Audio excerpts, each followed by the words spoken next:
Hürmetli vatandaş, bugünkü leksiyalarımızı başlayımız. Leksiyada sılığacırız, Washington'dan sözdeyimiz. Bugünkü islağa 2023 yıl 11. ayının 16. günü. Heptiga Perşembe, hürmetli vatandaş. Bugün sizlerge sözleşten avval ettiğimiz 3 mesele. Mesela nazir deyli birinci olup Jingju şehri hükümet. Yaki Jingju şehri hükümet şenşi mi kaysi? Hükümet hazır Gotayman teyvellik savdigardan ayık jıkılıp talep kıldı. Ketme, sen Jingju'dan çıkıp ketme, Jingju'dan çıkıp ketme. Hükümet gümran buludu dedi bu bir. İkincisi Zhejiang ülkesi. Zhejiang ülkesi yani hem şundak zavutlarda kaldı hem münasebette kaldı Gotayman'a münasebetlik Tayvan savdigarlarına münasebetlik. Üçüncü halkara vaziyeti neyse vatandaş İsrail'e hazır Cenubu Gaza yani Gaza'nın cenubu da Hamas'tan hükümet binasını kontrol kıldı. Tünügülletin Ukrayna armiyası Kherson vilayeti de Rusya Federasyası'nın askeri kısımlarını uruş bilen tarmar kıldı. Şu atraftaki askeri kısımlarını. Bugünkü vaziyet manımı şu. Endilikte hazır Kaliforniya San Francisco söhbeti Asya'dan çok yan iktisadi hemkarlık söhbeti ve bu jığında Prezident Joe Biden bilen Reis Xi Jinping'in uçraşqanlığı, görüşkenligi ve bu tağırda yani söhbet ötközgenligi muşu tağırıq münasibetlerge ya muşunun münasibetlik haberler bilen vatandaşlarını vakıf kılımız vatandaşım. Biz baştan ahir tekrarlap geldik, kızıqıp geldik. Amerika Koşmuş Ştatları Prezidenti Joe Biden bu qatam Kaliforniya San Francisco söhbeti de Reis Xi Jinping bilen elip bardığan söhbet jaryanida kişilik hukuk meselesini oturup koydu. Bu hem devlet mahkemesi hem Aksaray'dan davamlıq. Şundaq signal berip kelgen idi. Bugün emde Aksaray'nın şu doğrudaki söhbet bayanını vatandaşlara birinci kademli leksiya kılıp yetkizimiz.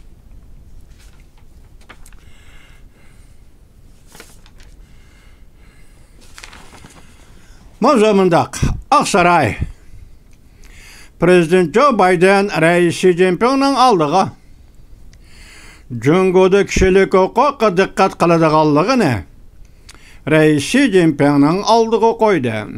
Mavzulu haber 11. ayının 16. günü Amerika avazının Xitay Til programı ilan kılındı haber. Bundak başlandı. Aksaray bütün dünya dikkat kılıvatkan Prezident Joe Biden bilen Reis Xi Jinping söhbeti. Amerika Garbi Qırğaq vakti 11. ayının 15. günü düştüm burun. Saat 11'de başlandı. Aksaray Devlet Bexatarlığı Komiteti söhbet. Aksaray Devlet Bexatarlığı Komiteti söhbet başlanıştan 3 saat ilgiri matbuatga axbarat ilan kıldı. Prezident Joe Biden'ın Jungo'nun Reis Xi Jinping bilen söhbetleşkende Jungo'nun işki kısmında kişilik hukuk ahvalı doğrusu da dikkat kılıdığallığını ve fikir koyduğallığını ta'kidledi. Aksaray Bexatarlık Komiteti'nin bayanatçısı John Kirby mundaq görsetti. Kişilik hukuk meselesi Amerika Jungo söhbeti de daimi meseledir. Bu meselenin söhbeti oturgu koyuluşidan herkes gümallanmayman. Aksaray Devlet Bexatarlık Komiteti'nin bayanatçısı John Kirby mundaq görsetti. Prezident Joe Biden chet el rehberleri bilen görüşkende bulup mu kişilik hukuk meselesi bar chet el rehberleri bilen görüşkende kişilik hukuk meselesiga herkes sal qaramay keldi. Şunlaşqa Prezident Joe Biden'ın bizning yani Amerika'nın kişilik hukuk köngül bölüdüğallığı doğrusudur Xi Jinping'nin aldığı mesele qo'ydiganligi barhaqdir. Bo'libmi, jumladan Şinjan'da yoki mening tilimda Uyg'uristonda Uyg'urlarning kishilik huquqlariga ko'ngil bo'ladiganligi barhaqdir. Bo'libmi, jumladan Şinjan'da takrorladim. Masalan, Uyg'uristonda Uyg'urlarning kishilik huquqlariga ko'ngil bo'ladiganligi barhaqdir. Gerçi her nöbetlik Amerika Qo'shma Shtatlari hukumati Jungoda kishilik huquq to'g'risida talab fikrlarni o'tirg'i qo'ygan bo'lsa-mu, qo'yib kelgan bo'lsa-mu, kishilik huquq Jungoda hozirgacha yaxshilanmadi. Bayonotchi John Kirby yana mundaq ko'rsatdi. Amerika Jungoda kishilik huquq ahvolining yaxshilanishi kerakligiga mutlaq ishonadi. Diqqat vatandosh. Oqsaroy bexatarlik komitetining bayonotchisi John Kirby yana mundaq ko'rsatdi. Amerika Jungoda kishilik huquq ahvolining yaxshilanish kerakligiga mutlaq ishonadi.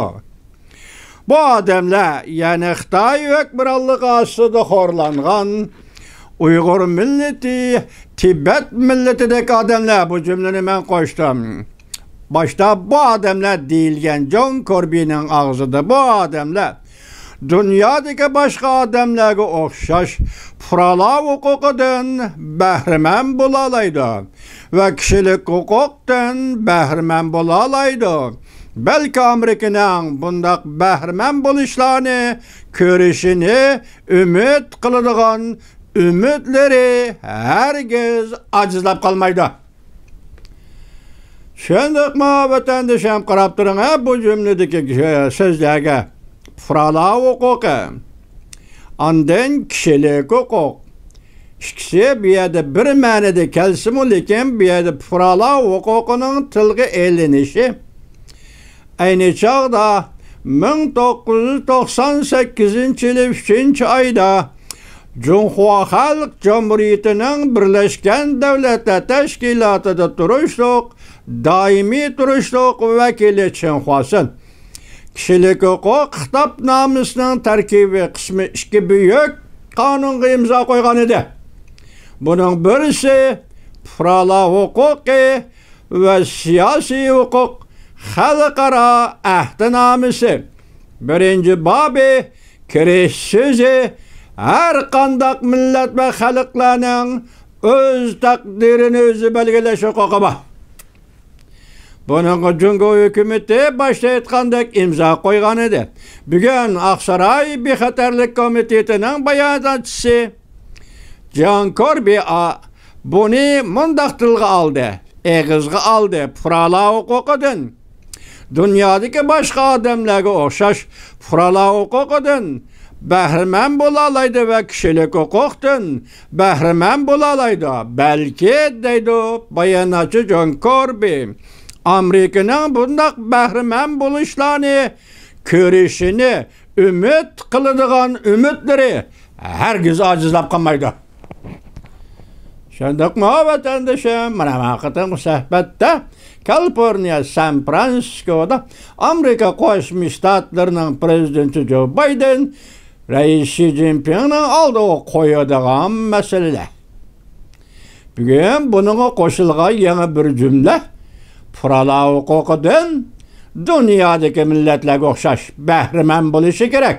Bu odamlar, ya'ni Tibetdagi odamlar, Uyg'urdagi odamlar, Hong Kongdagi odamlar bundan bahramand bo'lishi kerak. Davomi. Prezident Joe Biden bir necha qatim ochiq so'rinda mundaq ko'rsatdi. Jungoning iqtisodidan masala chiqdi. Prezident Joe Biden bilan Rais Xi Jinping suhbati boshlanishdan burungi bir oqshomda San Fransiskoda saylam i'ona faoliyati qatnashganda mundaq ko'rsatdi. Jungo bir masalaga yo'liqdi. Xi Jinping dal mushu paytda Amerika dunyoga rahbarlik qilayotganligini qayta sharhlaydigan va Amerika rahbarligining yiltiz tartiyotganligini qayta sharhlaydigan bir daqiqaning timsolidir yoki misolidir.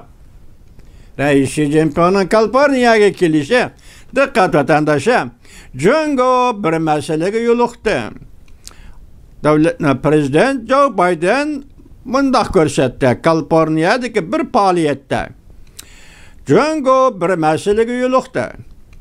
Xi Jinping dal mushu paytda Amerika dunyoga rahbarlik qilayotganligini qayta sharhlaydigan va Amerika rahbarligining yiltiz tartiyotganligini qayta sharhlaydigan bir daqiqaning timsolidir yoki misolidir.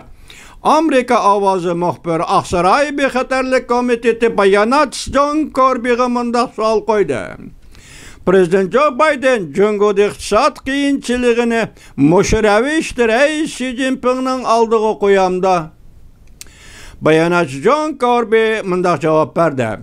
Prezident Joe Biden haqiqatan oshkora so'riladi.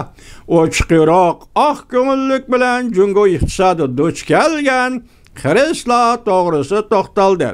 Balki Xi Jinping davlat ichida iqtisod xiristga duch keldi. Bu ham paket. Bayonotchi John Kirby yana mundaq ko'rsatdi. Qilcha shubhasizki, Prezident Joe Biden Rais Xi Jinping bilan iqtisodni taraqqiy qildirish to'g'risida suhbatlashdi. Hamda Hind Tinch okean rayonining iqtisodiy taraqqiyotiga ta'sir ko'rsatadigan yoshirin tahdidlar to'g'risida so'zlashdi. Prezident Joe Biden bu qatam Osiyo Tinch okean iqtisodiy hamkorlik yig'inida har qaysi cho'ng shirkatlarning bu rayonga soladigan mablag'ni ko'p manbalashtirishiga ilhom berdi.